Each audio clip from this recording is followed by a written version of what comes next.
Hello friends, welcome to Vettiniyayam. இன்னொரு வீடியோவில் உங்களை சந்திக்கிறதுல ரொம்ப சந்தோஷம். இன்றைக்கி நம்ம இந்த வீடியோவில் என்ன பார்க்க போகிறோம்னா ஜிடிபி, கிராஸ் டொமஸ்டிக் ப்ராடக்ட், அதாவது மொத்த உள்நாட்டு உற்பத்தி, அதை பற்றி பார்க்க போகிறோம். அதாவது இப்போ இந்தியாவோட ஜிடிபி 5 ட்ரில்லியன் ஆக போகுது, வேர்ல்டு நம்பர் 1 ஜிடிபி ஆக போகுது, சைனாவை ஓவர்டேக் பண்ண போகுதுன்னெல்லாம் நம்ம சமீபத்தில் கேள்விப்படுறோம் இல்லையா. அதை பொதுமக்களுக்கு எல்லாருக்கும் புரிகிற மாதிரி கொஞ்சம் காமன் லாங்குவேஜில் நம்மளுக்கு புரிகிற மாதிரி உதாரணங்களோட எக்ஸ்பிளைன் பண்ணலான்னு இருக்கிறேன். Let's start video. ஓகே, முதல்ல ஜிடிபினா என்ன?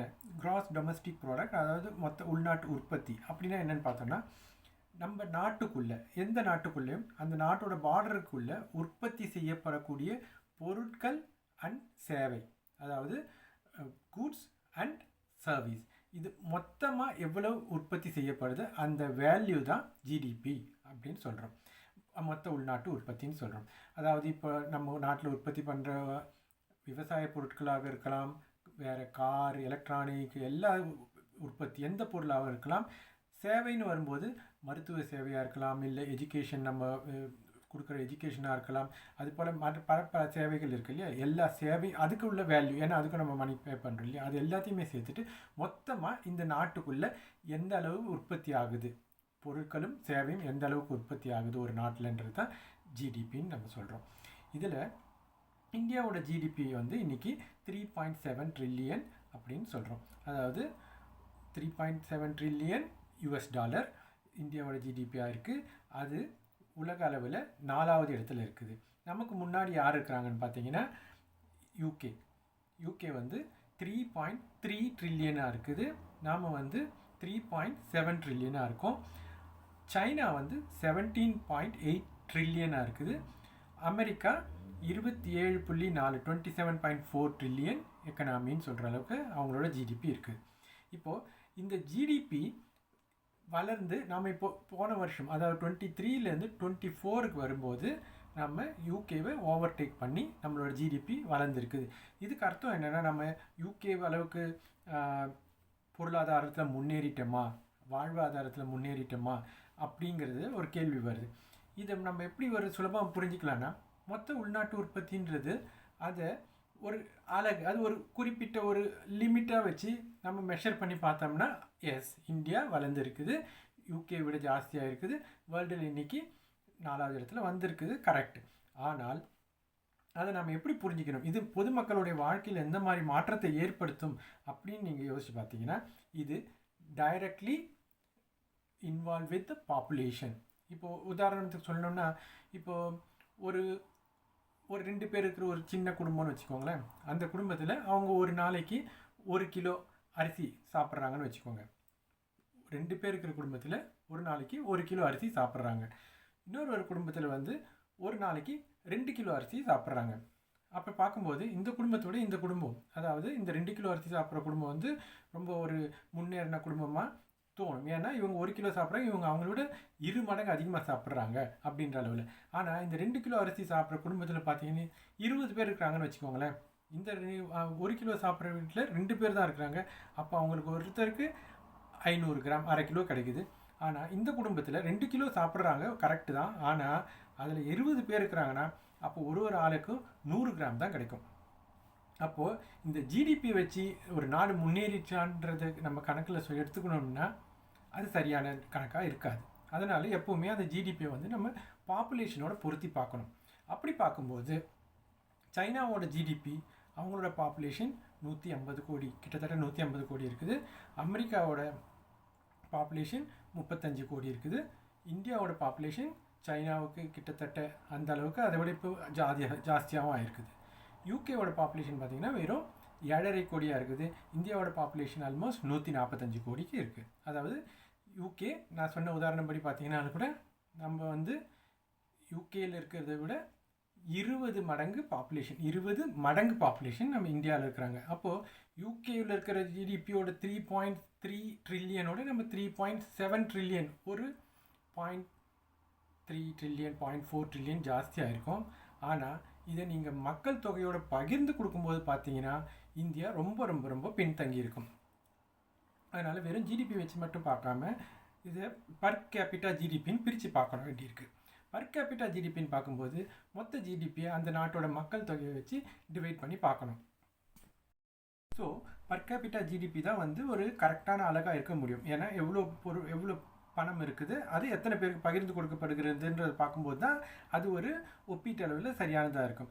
அதனால் பர் கேபிட்டா ஜிடிபி லிஸ்ட்டை நம்ம இங்கே பார்க்குறோம். இதில் பார்த்தீங்கன்னா லக்சம்பர்க் முதல் இடத்துல இருக்குது, அதுக்கடுத்து அயர்லாண்டு இருக்குது, சுவிட்சர்லாண்டு இருக்குது. இது எல்லாமே வந்து ரொம்ப குறைவான பாப்புலேஷன் இருக்கக்கூடிய நாடுகள். அதனால் அதை வந்து இந்தியாவோட கம்பேர் பண்ணுறது அவ்வளோ சரியாக இருக்காது.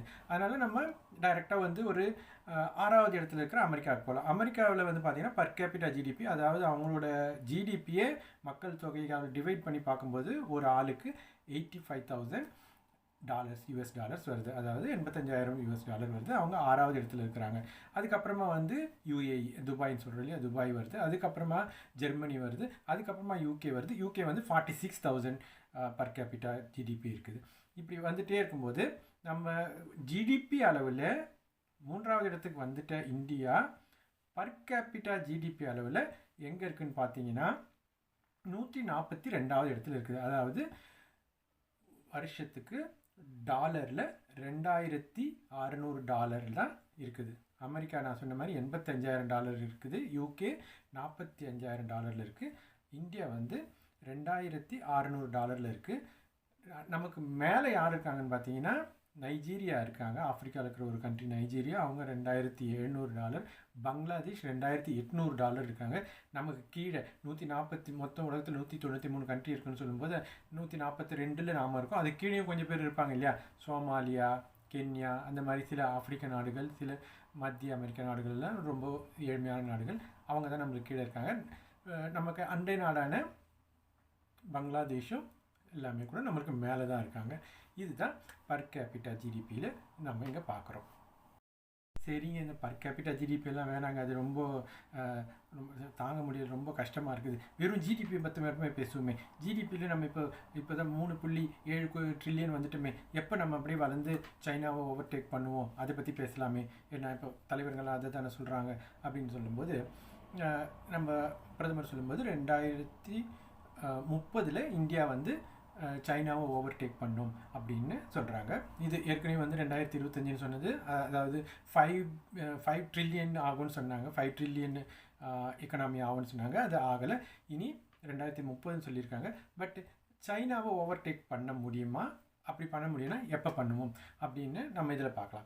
இப்போ நம்மளோட நான் சொன்ன மாதிரி இப்போ 2024 நம்மளோட ஜிடிபி வந்து 4.1 ட்ரில்லியன் அந்த அளவில் இருக்குது. நம்மளோட க்ரோத் ரேட், அதாவது எந்த வேகத்தில் இது வளருதுன்னு பார்த்தீங்கன்னா 6.5 to 7.5 அந்த ரேட்டில் வர்றதுன்னு சொல்கிறாங்க.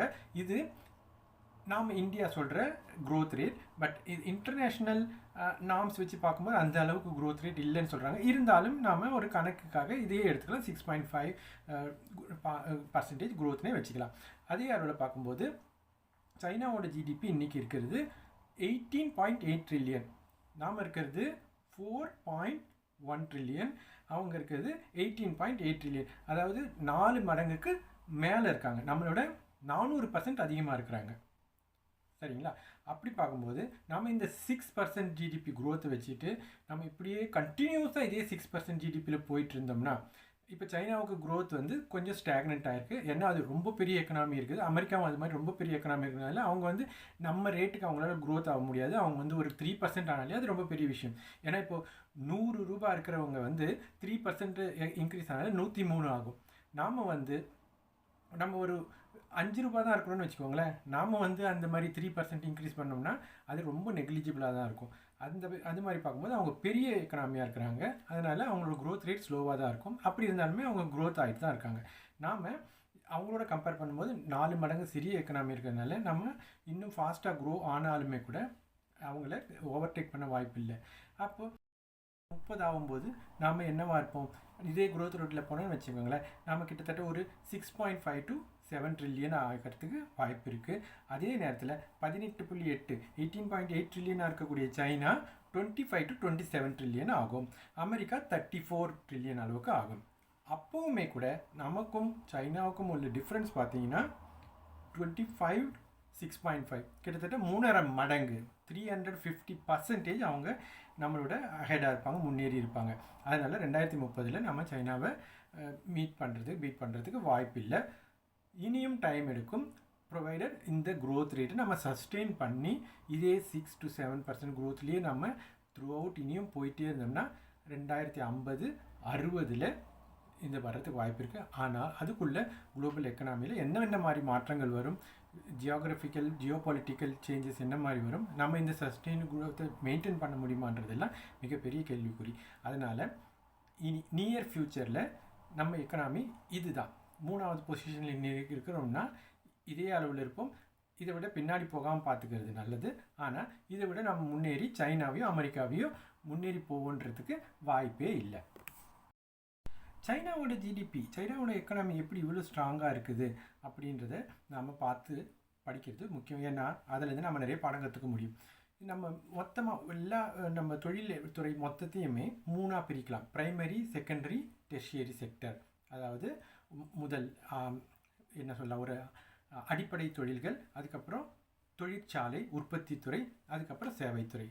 Primary, secondary, tertiary.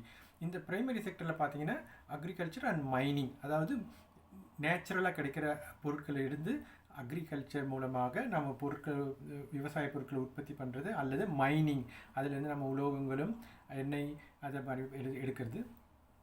நேச்சுரல்லேருந்து நம்ம எக்ஸ்ட்ராக்ட் பண்ணுறது ப்ரைமரி, வெரி பேசிக் தொழிற்சாலைகள், அது வந்து ப்ரைமரி செக்டர் சொல்கிறோம்.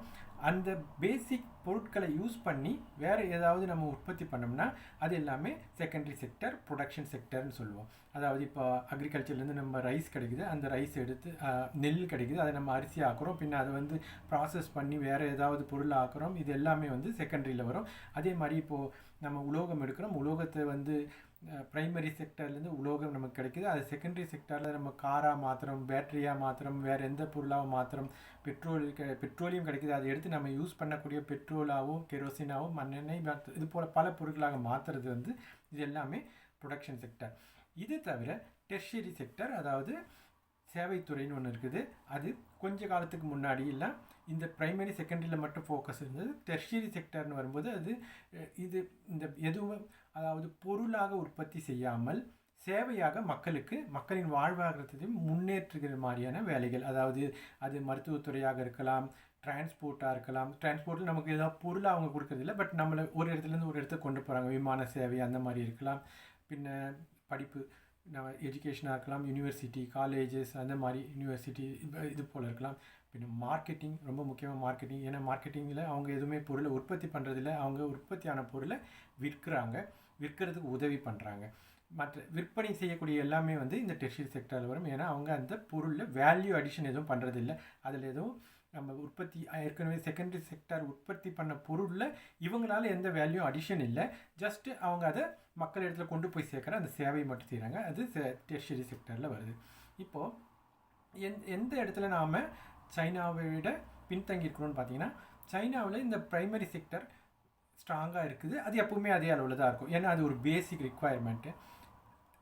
வளர்ந்த பொருளாதாரங்களை பார்த்தீங்கன்னா இந்த ப்ரைமரி செக்டரில் அவங்களோட அந்த உற்பத்தி அதே அளவு தான் இருக்கும். அதாவது அவங்க மைனிங்லேருந்து எடுக்கிற பொருளாகட்டும் அல்லது விவசாயமாக இருக்கட்டும், அது ஒரே அளவில் தான் இருக்கும். அதை அவங்களுக்கு தேவையான அளவுக்கு அதை மெயின்டைன் பண்ணுவாங்க.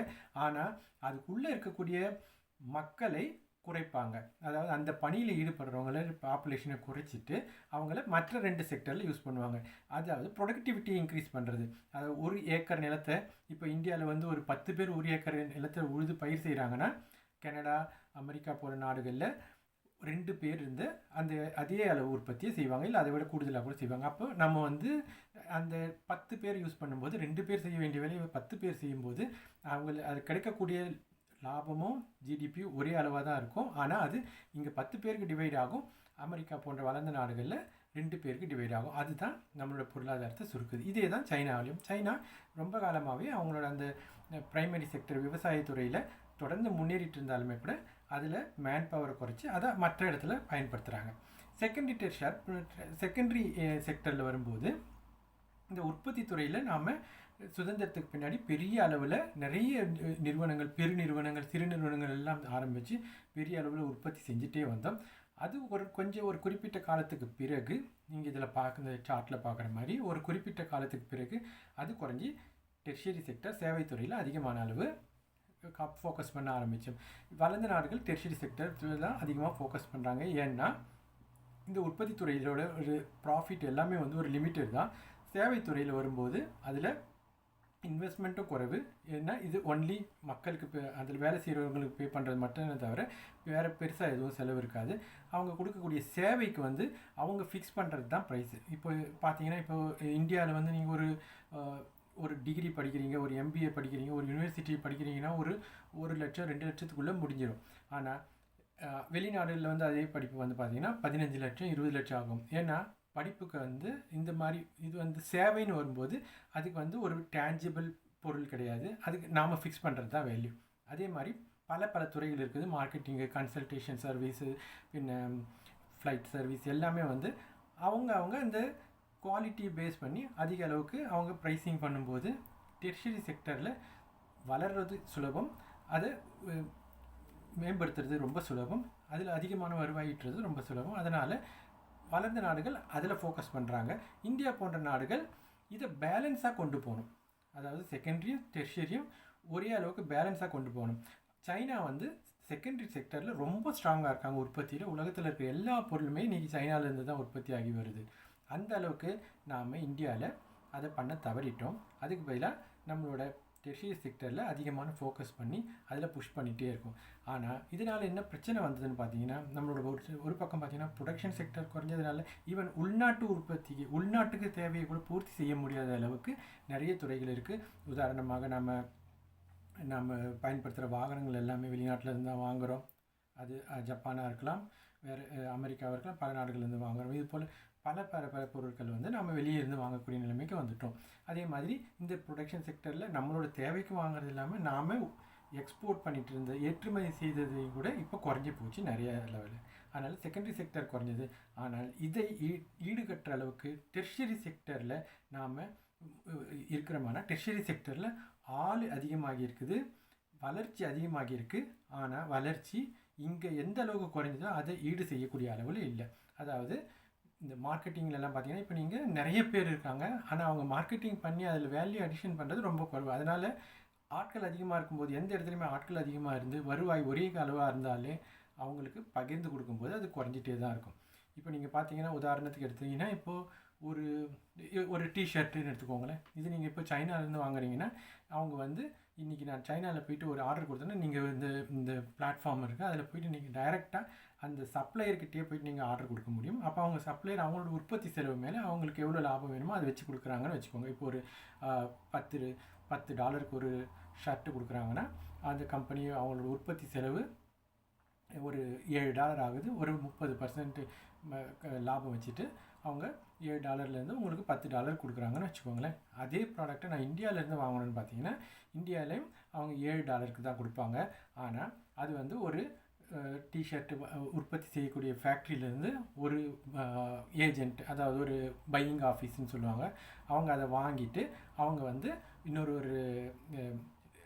அனுப்புவாங்க. அப்போது அது $7 அவங்கக்கிட்ட வரும்போதே அது வந்து $10 ஆகிடும். அதுக்கு பிறகு அந்த பையிங் ஆஃபீஸ் அவங்களோட ஒரு லாபத்தை அதில் ஆட் பண்ணுவாங்க. அவங்களுக்கு ஒரு மார்ஜின் வச்சு தான் கொடுப்பாங்க. சின்ன கம்பெனியாக இருக்கும்போது அவங்க அந்த பையிங் ஆஃபீஸிலிருந்து நடுவில் இன்னொரு தரகர், ஒரு ஏஜென்ட் வருவார். அவர் ஒரு 10% வைப்பார். அதுக்கப்புறமா இந்த டிரான்ஸ்போர்ட்டில் ஒரு ஏஜென்ட் மாதிரி இருப்பார், அவர் ஒரு இது வைப்பார். பின்ன அது சுங்கத்துறையில் போகும்போது அதில் ஒரு ஏஜென்ட்டு. இந்த மாதிரி ஒரு ப்ரொடக்ஷன் பண்ணுறக்கூடிய ஒரு கம்பெனிலேருந்து வாங்கக்கூடிய பையர்கிட்ட வந்து சேர்கிறதுக்கு நடுவுலையே ஒரு 2-3 பேர் வந்துடுறாங்க. இவங்கெல்லாம் சேவைத்துறைன்னு சொல்லி தான் அங்கே இருக்காங்க. அந்த சேவைத்துறையில் அவங்களுக்குள்ள அந்த கமிஷனை ஆட் பண்ணி வரும்போது சைனாவிலேருந்து $10 கிடைக்கக்கூடிய பொருள் நம்ம இந்தியாவிலேருந்து வாங்கும்போது $14-15 ஆகுது. அப்போது மொத்தமாக வெளிநாட்டிலேருந்து பார்க்குறவங்களுக்கு ஒரே சேம் பொருள் தான். ஆனால் இங்கே வந்து இது $10 இங்கே $15 ஆகுதும்போது ஆப்வியஸ்லி அவங்க சைனாவை நோக்கி போவாங்க. அல்லது சைனா அடுத்தபடியாக இப்போது பங்களாதேஷ், கம்போடியா, வியட்நாம் அது போல் நாடுகள் எல்லாமே இந்த மாதிரி பிஸ்னஸ் பண்ணுறதுக்கு ஈஸியாக இருக்குது. நான் சொல்கிறது இந்த டெக்ஸ்டைல் துறையில் மட்டும். இது போல் எல்லா துறையிலையுமே சைனா அவங்களோட ப்ரொடக்ஷனில் ஆதிக்கம் செலுத்துகிறாங்க. அதே நேரத்தில் இந்த டெர்ஷரி செக்டர் நடுவில் இருக்கிற மிடில் மேனை குறைச்சி எல்லா பொருட்களும் டைரெக்டாக வந்து உற்பத்தி செய்யக்கூடிய ஃபேக்ட்ரியிலேருந்தே வாங்குகிற அளவுக்கு ஒரு கட்டமைப்பை உறுதிப்படுத்தியிருக்கிறாங்க. இந்தியாவில் அது மாதிரி பண்ண முடியாது. அதுக்கான நிறைய இன்ஃப்ராஸ்ட்ரக்சரும் இல்லை. இப்போ ஒரு பையர் வந்து டைரெக்டாக வந்து திருப்பூரில் இருக்கிற ஒரு கம்பெனியில் பேசி ஆர்டர் ப்ளேஸ் பண்ணணும்னா அவங்களோட கம்யூனிகேஷன் கேப் இருக்கலாம், அவங்களுக்கு அந்தளவுக்கு இன்ஃப்ராஸ்ட்ரக்சர் இருக்காது. எல்லா நிறுவனமும் எல்லாமே சேர்ந்து பண்ணக்கூடிய அளவுக்கு ஒரு பொருளை பண்ணி கொடுக்குற அளவுக்கு அவங்கள்கிட்ட இல்லை. எல்லாருமே சின்ன சின்னதாக 20 பேர் வச்சு ஒரு 20 மெஷின் வச்சுருப்பாங்க, ஒரு 50 மெஷின் வச்சுருப்பாங்க. அவங்க வந்து இப்போ மொத்தமாக வந்து ஒரு 1,00,000 ஷர்ட் வேணும்னு சொன்னால் அவங்களால பண்ணி தர முடியாது. அப்போ என்ன பண்ணுறாங்க, அதுக்கு தான் அந்த பையிங் ஆஃபீஸ் மிடில் மேன் அந்த ஆர்டரை வாங்கி எல்லார்ட்டையும் பிரித்து கொடுத்து மறுபடியும் அதெல்லாம் கலெக்ட் பண்ணி அப்படி அனுப்புறதுனால இது ஒரு துறையில் இருக்கக்கூடிய ஒரு பாட்டில் நெக் இந்த ப்ராப்ளம். இது போல் எல்லா துறையிலையுமே அந்த மாதிரி பிரச்சனை இருக்குது. அது நம்மளோட உற்பத்தியும் ஏற்றுமதியும் பாதிக்குது. அதனால் இந்த டெர்ஷரி செக்டரில் ஆட்கள் அதிகமாக வராங்க, அதனால் வரக்கூடிய மதிப்பு கூட்டுதல்ன்றது எதுவுமே இல்லை. அது ஒரு விதத்தில் நம்மளோட ஜிடிபியை பாதிக்குது. சரிங்க, இது எல்லாமே நம்ம சரி பண்ணுறோம், ஏதோ ஒன்று பண்ணி ரெடி பண்ணிவிட்டு நம்ம ஜிடிபி எப்படியாவது முன்னேற்றணும், நம்மளோட பர் கேபிட்டா ஜிடிபியை முன்னேற்றணும், எப்படி பண்ணலாம்? நம்ம வெளிநாடுகள் இந்த அமெரிக்கா சைனா போல் நாடுகளோட போட்டி போகிற அளவுக்கு நாம் பண்ண முடியுமா அப்படின்னு பார்த்தீங்கன்னா கஷ்டம்தாங்க. ஏன்னா இன்றைக்கி இருக்கிற சூழ்நிலையில் பார்த்தீங்கன்னா இந்தியாவிலேருந்து ஒரு பொருளை எடுத்துகிட்டு, உதாரணமாக அது இந்த ஒரு சட்டையை எடுத்துக்கலாமே, இந்த சட்டையை வந்து இந்தியாவில் உற்பத்தி பண்ணுறது வந்து ஒரு $10 ஆகுதுன்னு வச்சுக்கோங்களேன். அதை வந்து $10 ஒரு 100 சட்டை ரெடி பண்ணிவிட்டு நாங்கள் அனுப்புகிறோம். அப்போது இந்தியாவிலேருந்து $1000 ஏற்றுமதி ஆகுது. அது இந்தியாவோட ஜிடிபியில் $1000 வர வைக்கப்படுது. இந்தியாவோட ஜிடிபியில் $1000 கூடிடுச்சு. இப்போது அதை வந்து உதாரணத்துக்கு அமெரிக்காவில் அதை ரிசீவ் பண்ணுறாங்க, அவங்க வாங்கிக்கிறாங்க. அந்த $1000 இந்தியாவுக்கு கொடுத்துட்டு அவங்க அந்த $1000 பொருளை வாங்கிக்கிறாங்க.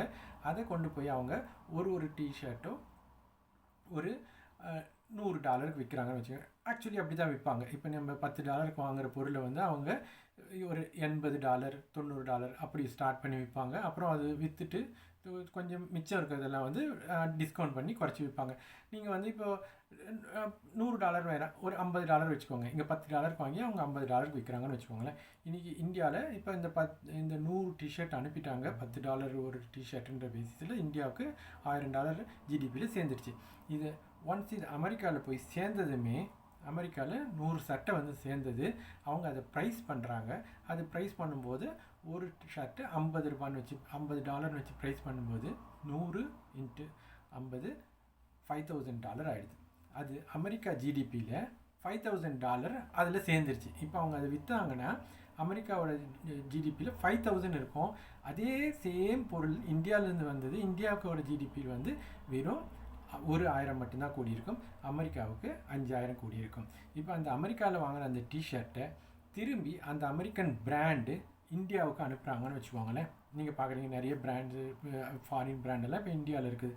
இப்போ அந்த $5000 வாங்கினதை அவங்க ஒரு சின்ன லாபம் வச்சுட்டு இந்தியாவுக்கு அனுப்புகிறாங்க. இல்லை லாபமே இல்லாமல் அதை அப்படியே இந்தியாவில் விற்கிறாங்கன்னு வச்சுக்கோங்களேன். அப்போது அவங்களுக்கு அந்த $5000 அவங்க வாங்கினதுக்கு அந்த ப்ராஃபிட் அவங்களுக்கு ஏற்கனவே 1000 தான் கொடுத்தாங்க, மிச்சம் 4000 அவங்களுக்கு ப்ராஃபிட் அமெரிக்கா கிடச்சிச்சு. அது அவங்களோட ஜிடிபியில் போயிடுச்சு. இப்போ நாம் திருப்பி இதை வாங்கிட்டு இந்த 5000 நாம் வாங்கும்போது நம்மளோட ஜிடிபியில் இம்போர்ட்டில் இது வந்து குறைஞ்சி நமக்கு ஏற்கனவே கிடைச்சது 1000 தான். ஆனால் இந்த 5000 வாங்கும்போது மேலும் 4000 நமக்கு லாஸ் ஆகிடும். அதாவது நம்ம ஜிடிபியில் 4000 குறைஞ்சிடும். வெளிநாட்டு பிராண்டுகளை வாங்கும்போது இதுதான் நடக்கும். இது வாங்கலை, இது அப்படியே இருக்குது, அமெரிக்கா வேறு ஒரு நாட்டுக்கு அனுப்புகிறாங்கன்னு வச்சுக்கோங்களேன். அப்போது அமெரிக்கன் ஜிடிபியில் இந்த 5000 உள்ளே வந்துடும். அந்த 5000 அவங்க அப்படியே விற்றுட்டாங்கன்னா அவங்க அவங்க ஜிடிபியில் இந்த 5000 அது எவ்வளோ எக்ஸ்ட்ரா சேல் பண்ணாங்களோ அதுவும் சேர்ந்து அவங்களோட ஜிடிபியில் ஆட் ஆகிடும். இப்படி பார்க்கும்போது இந்தியா இன்னும் அதிகமாக உற்பத்தி பண்ணி இப்போ 100 சட்டை அனுப்பின இடத்துல 200 சட்டை அனுப்புனாங்கன்னா இந்தியாவுக்கு 2000 கிடைக்கும், ஆனால் அமெரிக்காவுக்கு 10000 கிடைக்கும். இந்த காம்படிஷன் போயிட்டே தான் இருக்கும். இது எப்போ ஸ்டாப் ஆகும்னு பார்த்தீங்கன்னா, நாம் இந்த மாதிரி வெறும் ப்ரொடக்ஷனை மட்டும் பண்ணாமல் research and development, brand, marketing இதெல்லாம் பண்ணணும். இப்போ நம்ம அமெரிக்கன் பிராண்ட்ஸை வாங்குறதுக்கு பதிலாக அது மாதிரி ஒரு தரமான பிராண்டை நாமளே உருவாக்கணும், அதை மற்ற நாடுகளில் விற்கணும். இப்போ எப்படி அமெரிக்கன் பொருட்கள் இல்லை, அமெரிக்க பிராண்டு உருவாக்குறது என்னமோ சைனாலேயோ மற்ற கண்ட்ரியில் தான் உருவாக்குறாங்க. அது மாதிரி நாம் அந்த பிராண்டை உற்பத்தி பண்ணி வச்சுருந்தீங்கன்னா அந்த பிராண்டு மூலமாகத்தான் நம்மளால் ஜிடிபியை வளர்க்க முடியுமே தவிர வெறும் ப்ரொடக்ஷனை வச்சுட்டு பண்ண முடியாது. ஸோ ஜிடிபியில் நாம் இப்போ எங்கே இருக்கிறோம், எங்கே போக முடியும், இதை பற்றியெல்லாம் ஓரளவுக்கு புரிகிற மாதிரி சொல்லியிருக்கேன்னு நினைக்கிறேன். மேலும் ஒரு வீடியோவில் உங்களை சந்திக்கும் வரை நன்றி, வணக்கம்.